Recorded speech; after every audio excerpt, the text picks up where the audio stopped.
রাফাতুল এটা কি? এটা কি বলো? রাফাতুল, রাফাতুল দেখো আসতেছে, রাফাতুল দেখো।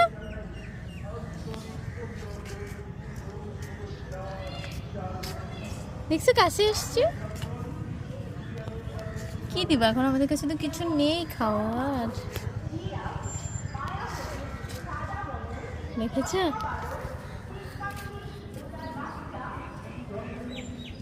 কত সুন্দর, তাই না? সুন্দর। দেখো তোমার কাছে আসতেছে। হাত দিও না, থাক, কামড় দিবে। চল আমরা যাই। দেখো কোথায় আসছে। বললে কিছু করবি না থাক।